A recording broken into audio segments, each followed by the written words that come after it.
This week, I'm joined by Dan Allison, managing partner at Brokers Clearinghouse. Dan works with financial advisors and RIAs, helping them with their client referrals, insurance planning, and more. He's here to talk about his career path and his experience working with financial advisors. I'm Paul Blanco, and this is Small Steps, Big Wins.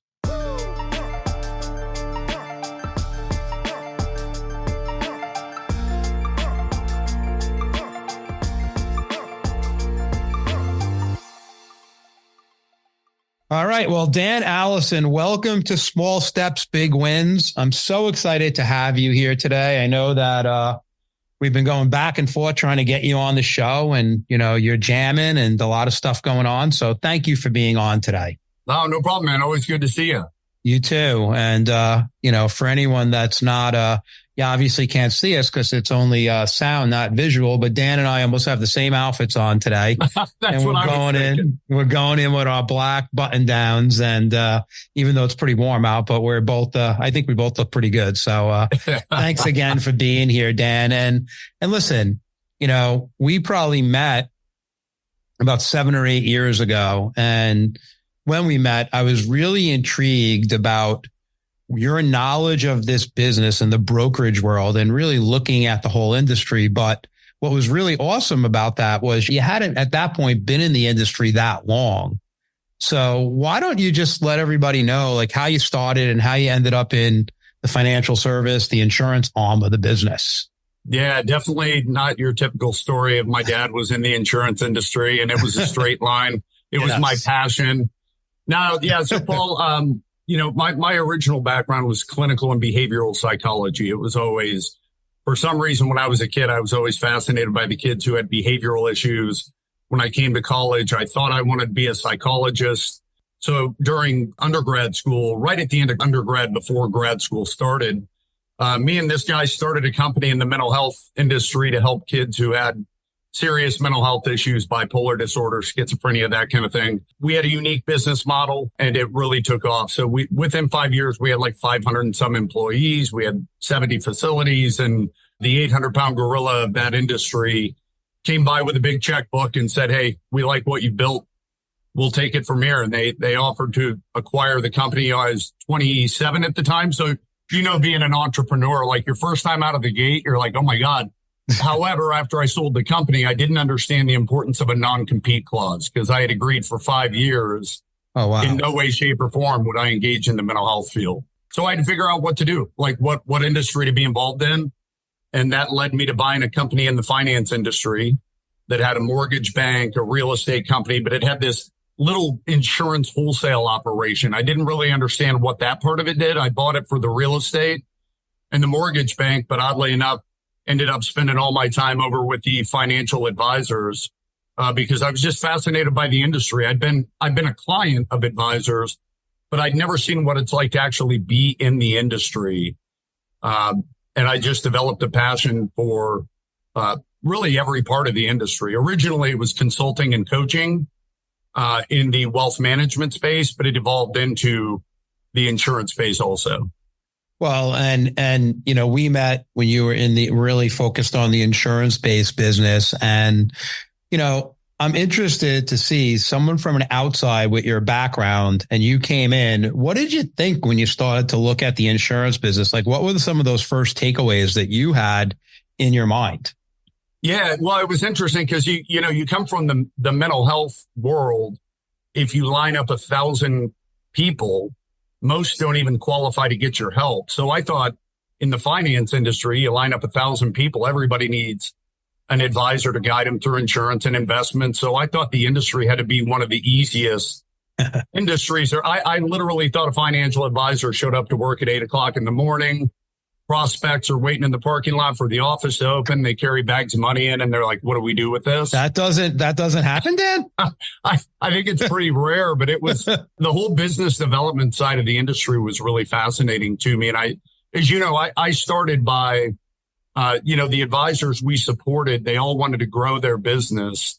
Referrals were the way they wanted to grow, but most didn't have any strategy around what is their approach to accomplishing that. They kind of were like wish, hope, and pray. If I just give good service, referrals might happen. but they had no intention behind it. So for 21 years ago now, I started conducting focus groups and interviews with advisors, top clients, to try to understand the behavior of referring. Why do people do it? Why do they not do it? Because like any behavior, if you understand why it happens the way it happens, it's easier to change the behavior. So I started doing all this research and coming back to the advisor saying, hey, I think we're overcomplicating this entire thing. You got a lot of clients who are willing to refer, a lot that are trying to refer.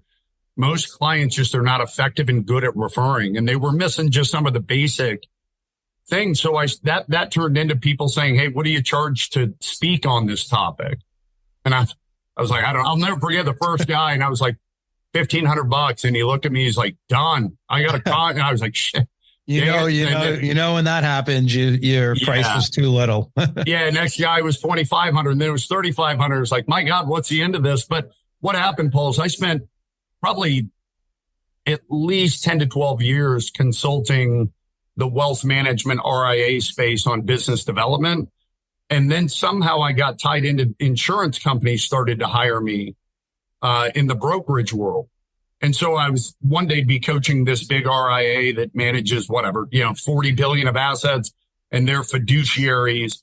But when it came to insurance planning, because I got to look under the hood of all their operations, and there were very, very few that were actually acting like fiduciaries, specifically around insurance planning. They look down on commissions and commissions are bad. And it's like the compensation methodology of a product has nothing to do with whether or not it is the right fit for the problem the client has, right? Well, let's stay there for a minute. And I'd love to stay on the behavior because, I grew up on the protection side of the business. Yep. And then got into the wealth management space probably in the late 90s, early 2000. And I've watched that, we've seen continual advisors get into the AUM business and all of a sudden they forget the protection thing. I would love to hear from your background from the behavior side. What do you think? What did you find early on that happened or is happening as we speak? Yeah, well, it was really disappointing to me, and it still is today, that, I had a father-in-law that had borrowed money out of a whole life contract while he was alive. And when he got diagnosed with stage 4 pancreatic cancer, the policy had lapsed. So the guy died with none of that insurance. That happened also to my mother. I had a couple of bad experiences with long-term care toward the end of my mom's life. And it's like, these people were surrounded their whole life by people they thought were advising them.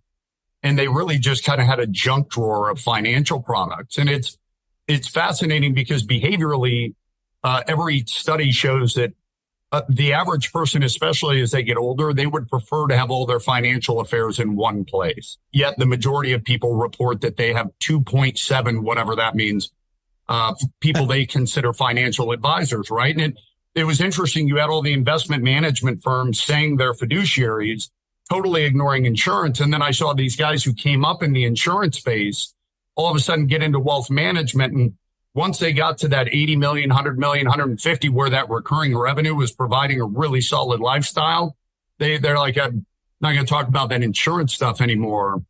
And it truly, I'm passionate about it because it's heartbreaking to think about I've done well for myself. I've had a couple of good exits in my life, but if my plane goes down tomorrow, the most valuable thing in my portfolio is not my investment philosophy. It's correct. It's my insurance portfolio. And the lack of true fiduciary behavior in the industry bothered me then, and it still does to this day.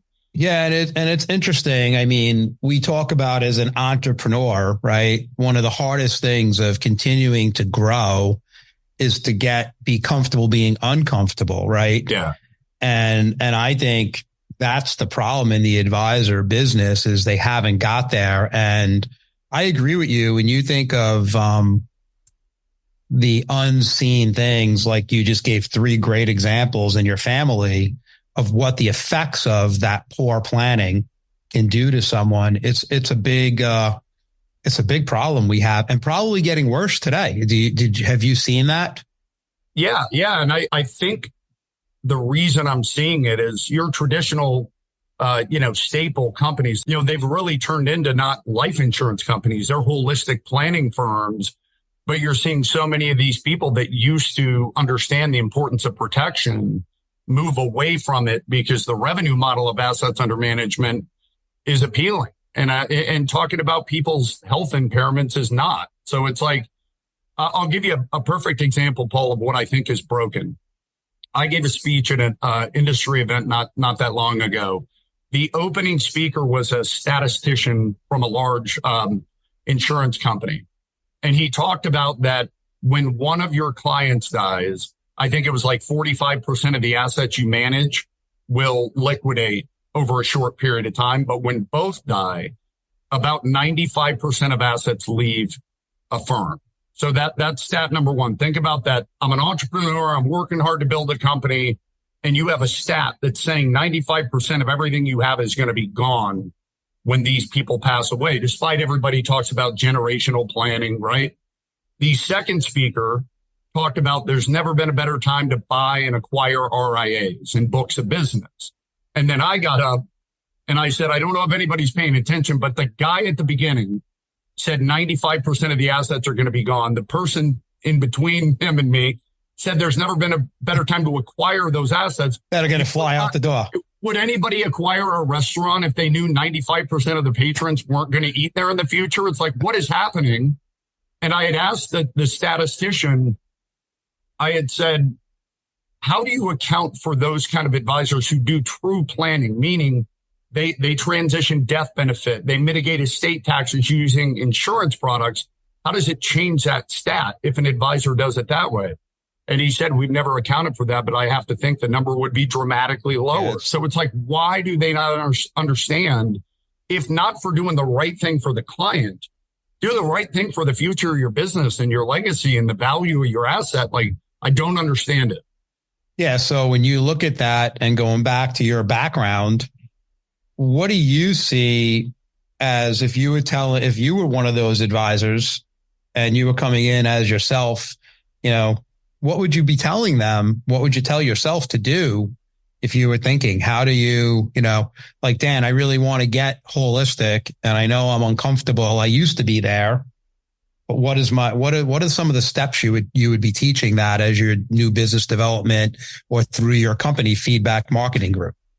Yeah. To me, it's the fundamental of what the profession is supposed to do, and actually having a passion for that. I always say, like, a good wealth manager should build a plan to help you accomplish everything you've ever dreamed of financially with a risk tolerance that you're comfortable with, while protecting you from all the things that can happen as you work toward that plan. And if you don't have both pieces of that puzzle, you can be a brilliant investment advisor and outperform the market. And then a disability happens, a long-term care event happens, a premature death happens, and you've done nothing for that family. So it's like, to me, a fiduciary's job is to build a plan, right?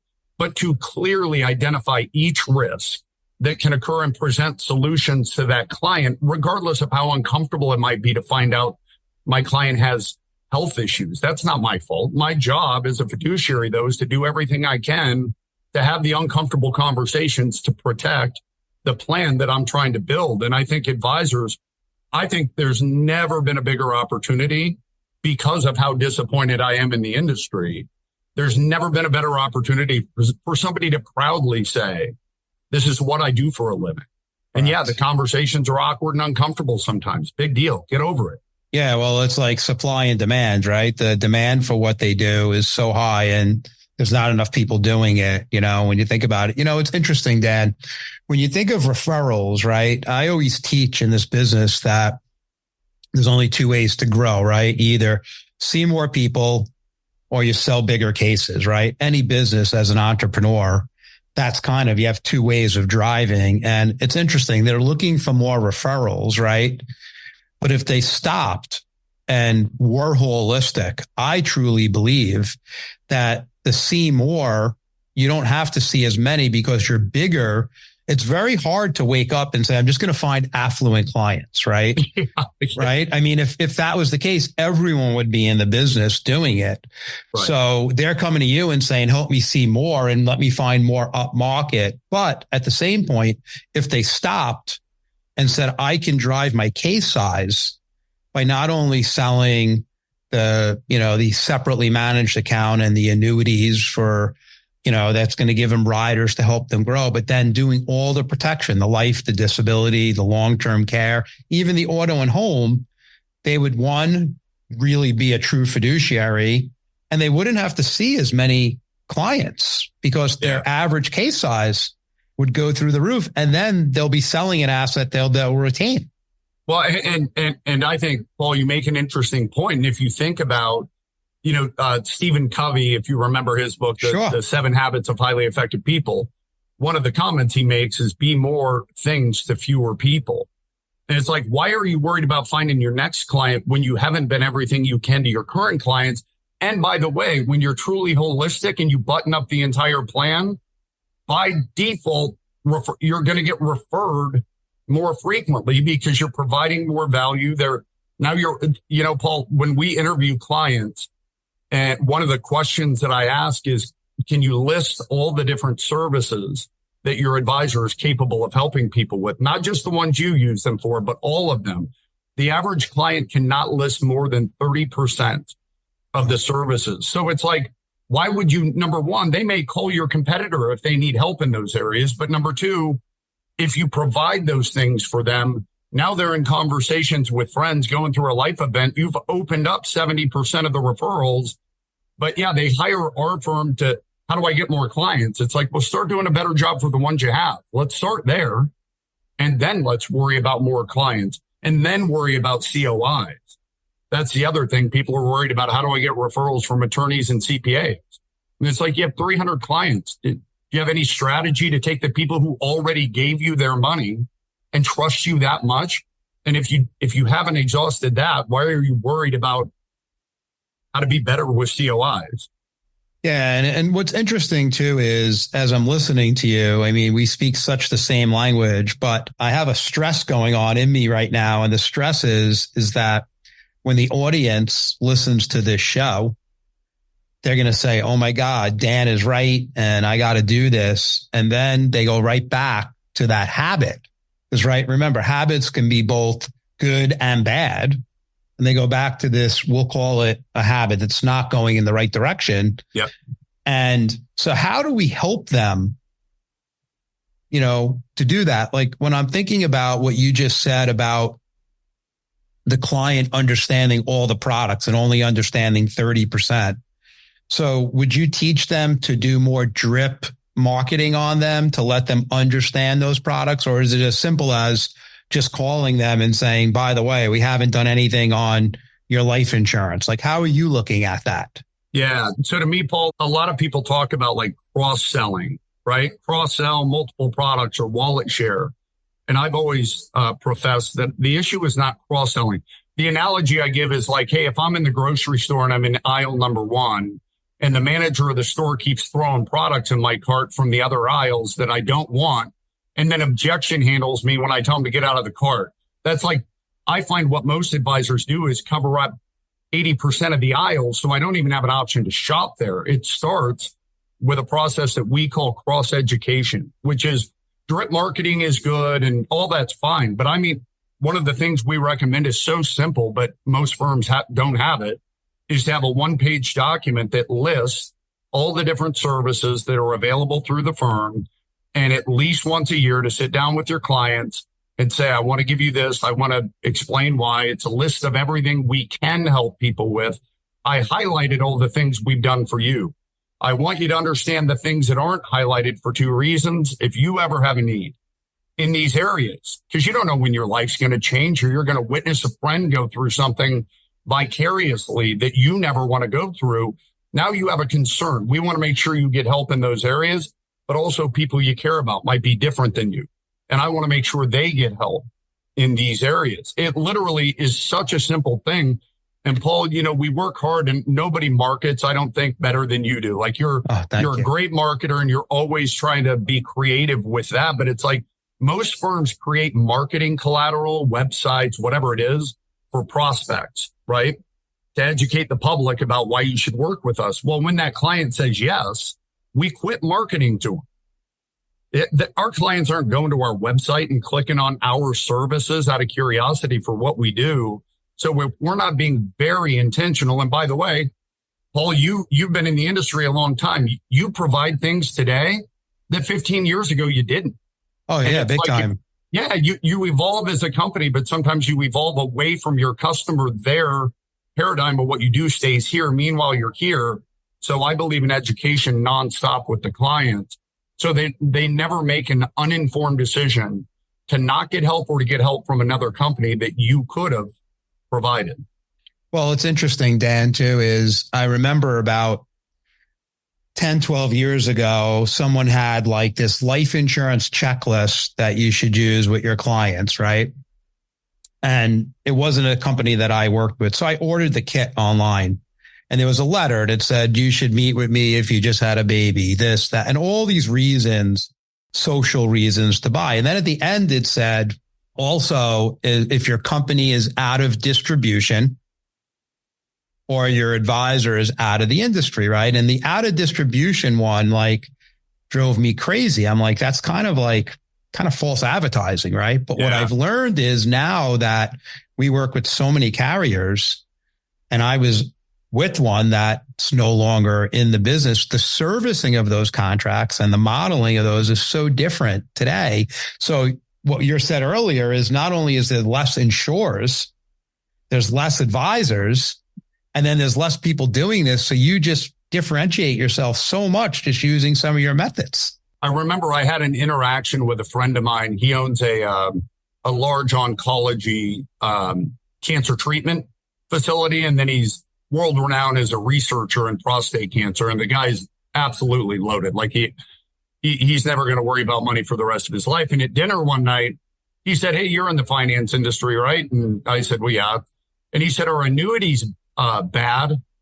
And I said, "This man is brilliant." I said, "You have to understand or help me understand what you mean." And he said, "Well, I saw this lady on TV who has a finance show." You can guess who it was. Yep. Talking about how bad annuities are. And what I said to him, and I'd encourage your listeners to think of this approach. But I said, I don't care if it's life insurance, annuities. Within life insurance, there's whole life, there's IUL, there's VUL, there's term. Every product, if you think about it like a doctor, every product, think about it like medicine. Each product is brilliant as long as it's used to treat the symptoms that required it to be developed. But if you prescribe chemotherapy to somebody to treat asthma, you're going to kill that person. So no product is bad at all. It's like the lack of education that's out there or the misinformation is atrocious. So it's like, who's going to solve that? We have to. It has to, one advisor at a time has got to destigmatize. There's not a widow alive who's collected a death benefit check that would tell you life insurance is a scam. I mean, like we've got to renew a passion, and it's a behavior and it's a habit, just like you said. And it starts with a true belief in the value of the products for the right person. Instead of a lot of the younger guys are kind of like, here's product, go club everybody over the head with it, and try to sell it. But at some point in your career to say, no, all these products there's a place for all of them. My job is to individually look at people, understand their goals, their objectives, their risk, present these solutions. And at least if they say, no, I don't want that life insurance or that long-term care policy, you can say you are a fiduciary because you presented a solution to a potential problem, which is the job of the profession. So I think it really is getting back to an analysis of what is the job of a true wealth manager or financial planner. And to me, you can't be a good one if you're ignoring risk and insurance. You just can't. I agree. And also to what you said earlier, I understand sometimes that people's lives are fragmented, meaning, you get married and you have your first child and then you buy your life insurance from your ex-college roommate. And then you start to accumulate money or leave your job and you have a 401k and you end up with a different advisor, but they never figured out how those work together. And then that's where your 2.7 comes from. And I do think that if they were having those conversations, either one of them would probably knock out the other one if the client felt they were getting that full holistic planning that you've been talking about. So. Yeah. And I think you nailed it earlier, Paul, when you're talking about, like, to me, the affluent. How do you attract the affluent? I think too many people think that somebody who's really successful and wealthy, that means that they're really intelligent just in general. And you look at, like, when I'm 27, I had a 20-some million dollar company I had built. I was brilliant in the mental health space and potentially entrepreneurial. I was good at that. But the day we sold, Paul, our buy-sell agreement was funded with $200,000 of life insurance because we did it when we had 4 employees. Sure. After I sold the company, I had high-level lawyers and CPAs who knew a 27-year-old is about to get a lot of zeros put in their account. And never did they say, do you have somebody you trust to talk to about this? Never. And so what happened to me is exactly what you said. A couple of buddies from college found out that I had sold, and they came to my house and they presented the only financial thing I would ever need to buy. And it was like $8 million of variable life insurance that they illustrated at 10% was where they started. And they said, but that's average. And we all know you're not average. They showed 12 and 14. Yeah, that ended up good. Yeah. I bought it and I thought, hey, I'm done. I'm going to have $50 million tax free when I'm 70. And then my lawyer said, what the hell did you do? I was like, I don't know. Why didn't you guide me? Why was I an entrepreneur with 500 employees, a big 401k plan, and nobody is saying, hey, can we look at your buy-sell agreement and make sure it's all buttoned up? Because had somebody done that, they would have sold a big case, but more importantly, I would have been protected. And they just assume, oh, they're affluent, they're successful, they know what they're doing. No, they don't. Most of them have no clue. And what's interesting is the affluent people don't really ask a lot. Like, they want to know what I should do, understand it, very high level. And then most of them just, if they trust you, they're going to execute with you. Yeah. And they didn't become successful entrepreneurs by getting in the weeds. Correct. On every little thing. They're visionary. They'd say, hey, paint the picture for me, help me understand the benefit of the decision, and then I'll move on.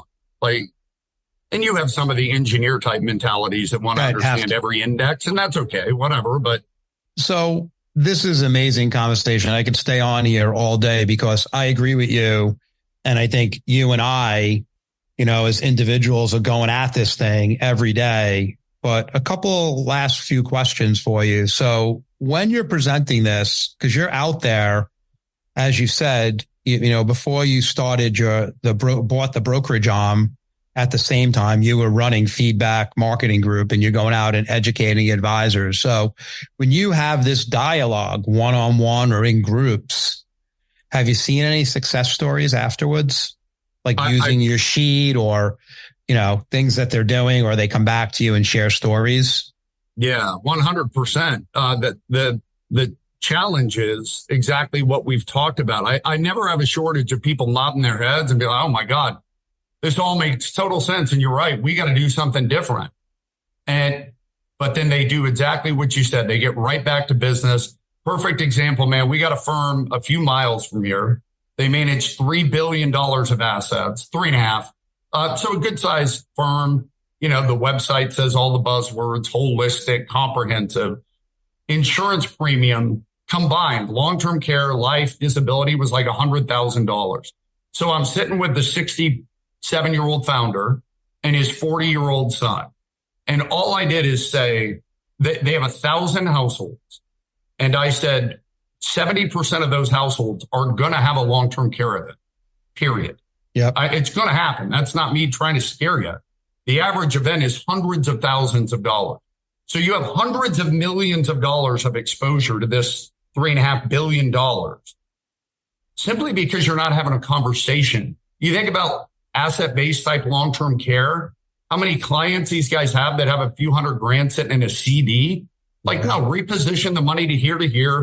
You're still worth the same amount of money. It's not a hard conversation. But I look at this 40-year-old kid who's taken over dad's business.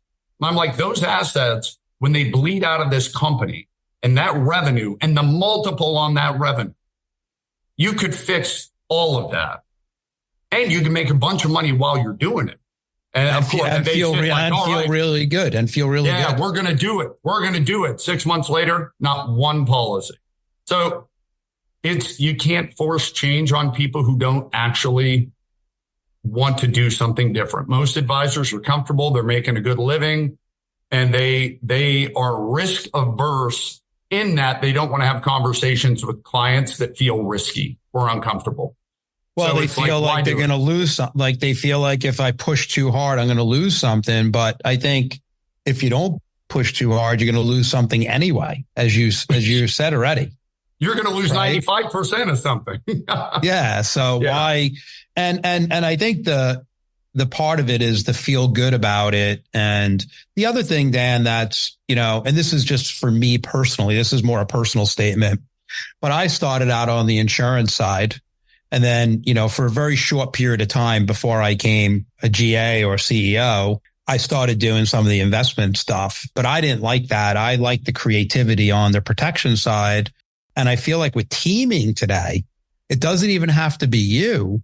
I think one of the major solutions is just team up with someone that has a passion for that, or the next person you bring in, the next young advisor you bring in as a junior, don't make him your clone, make him a complement to you. And I think, you start doing your sheet, you start changing the mental part, maybe a couple of tactical things like that. And we could be on their way to growing this thing, Exactly, Paul. And I don't fault any wealth management firm if they don't like insurance or talking about it. I get it. That's fine. But what you said is critical. Then align with somebody that you vetted and that you trust to fill that hole for the client. One of the things hopefully is helpful to your listeners. I tell consumers every now and then I speak to groups that are like consumers, not advisors. And, you got to dumb it down for the average consumer. And I tell them wealth management, to me, this is my opinion. There are 5 things a good wealth management firm should do. They may bring in other professionals to handle some of the 5. But number 1 is for every dollar that you earn, you should keep as much of that dollar as legally possible. So you need a tax expert to make sure you're not paying unnecessary taxes. Second is whatever's left of the dollar.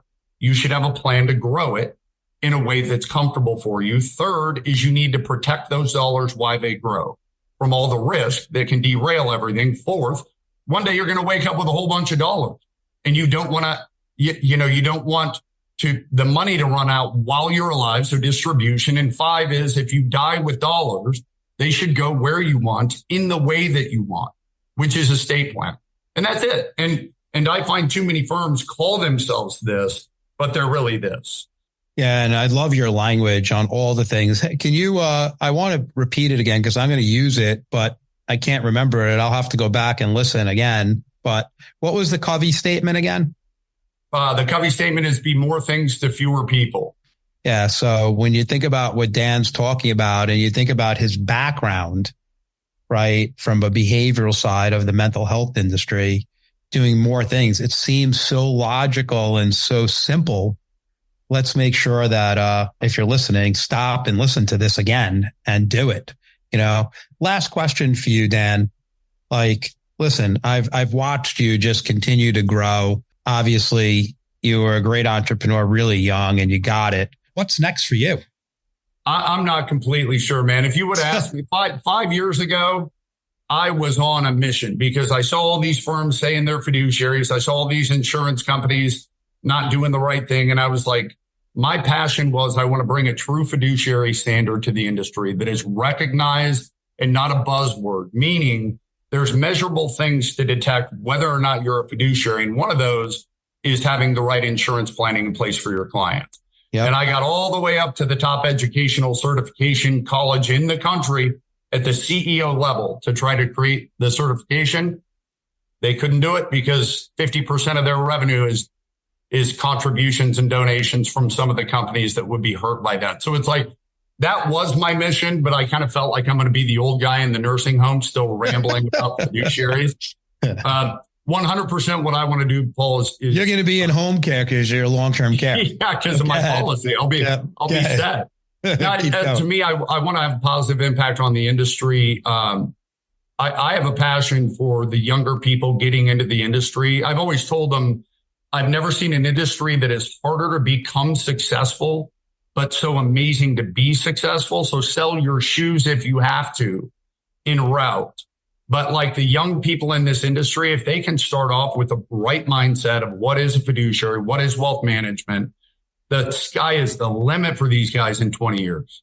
I agree. And here's the crazy part. And I believe this is a LIMRA stat that I saw like 2 years ago. So I don't know what it is today, but it said only 9% of the industry today is under the age of 30.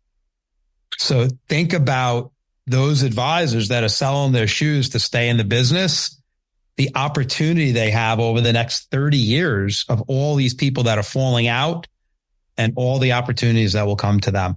And knowing the stat that 95% of those assets are going somewhere. So it's like the industry's done a really poor job of educating young people about how great this profession can be.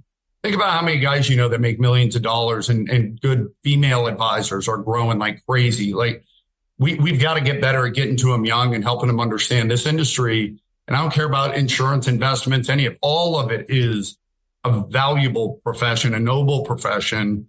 And nobody should be ashamed to put protection in place for a young family that has kids that would be devastated if something happened to them. Like there is no shame in that. I hope we bring up this new generation of people that are proud again to sell what we sell and to provide what we provide. Well, Dan, Allison, I can't thank you enough. I know that you and I are both slammed and busy, but getting you on and having you here today was a really privilege for me. And I just want to say, like, to all the listeners, please take this episode, help Dan and myself to continue this mission.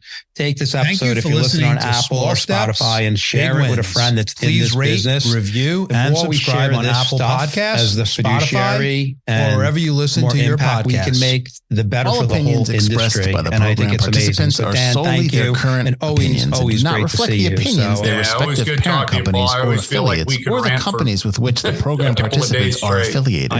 Investments or strategies mentioned in this program may not be suitable for you, and you should make your own independent decision regarding them. This material does not take into account your particular investment objectives, financial situation, or needs, and is not intended as recommendations appropriate for you. You should strongly consider seeking advice from your own investment advisor.